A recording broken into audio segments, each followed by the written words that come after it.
Assalamualaikum warahmatullahi wabarakatuh. Sebelumnya perkenalkan, nama saya Bilgis Natasha Febrianti dengan NIM T1C021-220 dari S11. Di sini saya akan mempresentasikan tugas mata kuliah akuntansi syariah dengan judul Sejarah dan Pemikiran Akuntansi Syariah, yaitu sebagai berikut.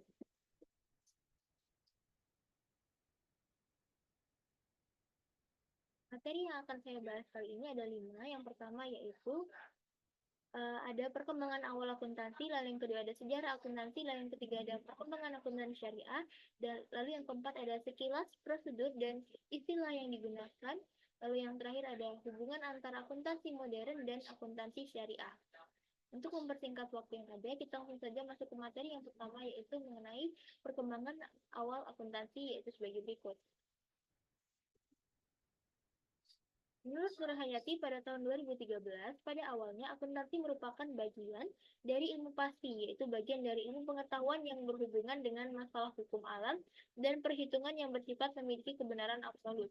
Namun pada kenyataannya, akuntansi yang kita kenal sekarang diklaim berkembang dari peradaban barat, yaitu sejak Pacioli. Padahal apabila dilihat secara mendalam dari proses luhur dan perkembangannya, terlihat jelas pengaruh keadaan masyarakat atau peradaban sebelumnya baik Yunani maupun Arab Islam.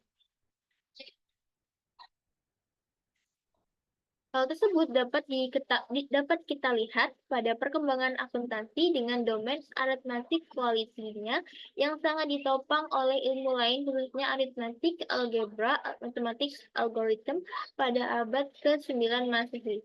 Ilmu ini lebih dahulu berkembang sebelum perkembangan bahasa. Ilmu penting ini ternyata dikembangkan oleh filsuf Islam yang terkenal, yaitu Abu Yusuf Yakub bin Ishaq al-Kindi yang lahir pada tahun 801 Masehi, juga Al-Karki pada tahun 1020, dan Al-Khwarizmi yang merupakan asal kata dari algoritma. Algebra juga berasal dari kata Arab, yaitu al-jabar. Demikian juga penemuan Al-Khwarizmi berupa sistem nomor desimal dan angka 0, 0, shift R, 0 yang kita pakai sekarang, yang disebut angka Arab sudah dikenal sejak 830 Masehi, yang sudah diakui oleh Hendrickson, yaitu seorang penulis buku accounting teori yang merupakan sumbangan Arab Islam terhadap akuntansi.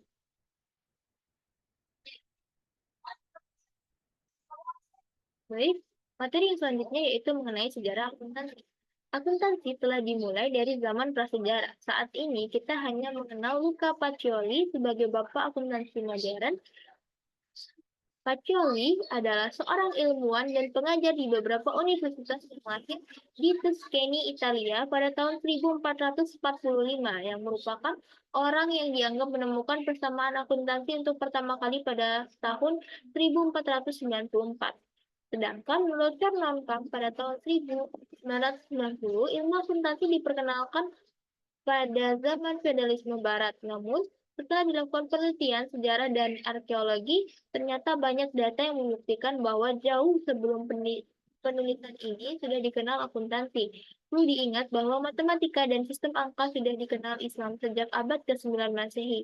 Ini berarti bahwa ilmu matematika yang ditulis Luca Pacioli pada tahun 1491 bukanlah hal yang baru lagi karena sudah dikenal Islam sejak 600 tahun sebelumnya. Materi yang selanjutnya yaitu perkembangan akuntansi syariah. Yang pertama ada zaman awal perkembangan Islam. Pada zaman awal perkembangan Islam, setelah pendirian negara Islam di Madinah pada tahun 622 Masehi, kegiatan perdagangan berkembang pesat, termasuk perdagangan kafilah ke Yaman dan Asia. Dengan adanya kewajiban zakat dan usur serta perluasan wilayah yang memperkenalkan jizyah dan haraj, Nabi Muhammad juga mendirikan Baitul Mal untuk mengelola keuangan negara. Walau masih sederhana, pengelolaan Baitul Mal sudah melibatkan pencatatan administrasi dan pengawasan oleh petugas yang disebut qadhi. Struktur pemerintahan juga mencakup sekretaris yang bertugas dalam administrasi keuangan, menunjukkan pentingnya akuntansi dalam pengelolaan ekonomi Islam sejak awal. Lalu berikutnya ada zaman 4 khalifah. Pada zaman 4 khalifah, pengelolaan Baitul Mal masih sederhana di era Khalifah Abu Bakar, dengan penerimaan dan pengeluaran yang seimbang. Kemudian, perubahan terjadi di era Khalifah Umar bin Khattab yang memperkenalkan Diwan sebagai sistem pencatatan administrasi untuk mengelola pembayaran gaji. Diwan menjadi institusi penting dalam mencatat keuangan negara, termasuk pengeluaran dan penerimaan. Akuntansi dilakukan oleh Al-Khatib yang bertanggung jawab mencatat informasi keuangan. Kemudian, selanjutnya, Khalifah Ali bin Abi Thalib melanjutkan pengembangan Baitul Mal dengan sistem administrasi yang lebih baik lagi, sehingga menciptakan surplus yang dibagikan secara proporsional sesuai ajaran Rasulullah Shallallahu Alaihi Wasallam. Materi yang selanjutnya yaitu mengenai sekilas prosedur dan istilah yang digunakan dalam akuntansi syariah. Prosedur yang ada dalam akuntansi syariah harus dilakukan yang harus dilakukan adalah sebagai berikut. Yang pertama, ada transaksi harus dicatat setelah terjadi. Kemudian transaksi harus dikelompokkan berdasarkan jenisnya atau natur. Kemudian, penerimaan akan dicatat di sebelah kanan dan pengeluaran dicatat di sebelah kiri. Pembayaran akan dicatat dan diberikan penjelasan yang memadai di sisi kiri halaman. Pencatatan transaksi juga harus dilakukan dan dijelaskan secara hati-hati. Tidak diberikan jarak penulisan di sisi sebelah kiri dan harus diberi garis penutup. Lalu untuk melakukan koreksi atau transaksi telah dicatat tidak boleh dengan cara menghapus atau menulis ulang. Jika akan telah ditutup, maka akan diberi tanda tentang hal tersebut dengan orang yang melakukan pencatatan harian. Kemudian, seluruh transaksi yang dicatat di buku jurnal Al-Jaridah akan dipindahkan pada buku khusus berdasarkan pengelompokan transaksi.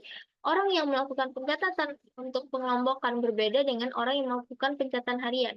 Saldo atau disebut dengan al-hasil diperoleh dari selisih. Laporan harus disusun setiap bulan, setiap tahun. Pada setiap akhir tahun, laporan yang disampaikan oleh Al-Hatib harus menjelaskan seluruh informasi secara detail barang dan dana yang berada di bawah wewenangnya. Dan yang terakhir ada laporan tahunan disusun Al-Hatib akan diperiksa dan dibandingkan dengan tahun sebelumnya dan akan disimpan di Diwan Pusat. Jadi prosedur tersebut dapat dihubungkan, ada beberapa istilah yang harus kita ketahui yaitu sebagai berikut. Yang pertama ada Al-Jaridah yang merupakan buku untuk mencatat transaksi yang dalam bahasa Arab berarti koran atau jurnal. Lalu yang kedua ada Daftar Al-Yaumiyah, merupakan daftar yang digunakan sebagai dasar untuk pembuatan ash-syahid atau jurnal voucher. Lalu yang terakhir ada beberapa jenis laporan keuangan diantaranya Al-Hikmah atau laporan akhir bulan yang menunjukkan penerimaan dan pengeluaran, dan Al-Hikmah Al-Jami'ah, yaitu laporan tahunan yang disiapkan untuk diberikan kepada atasan.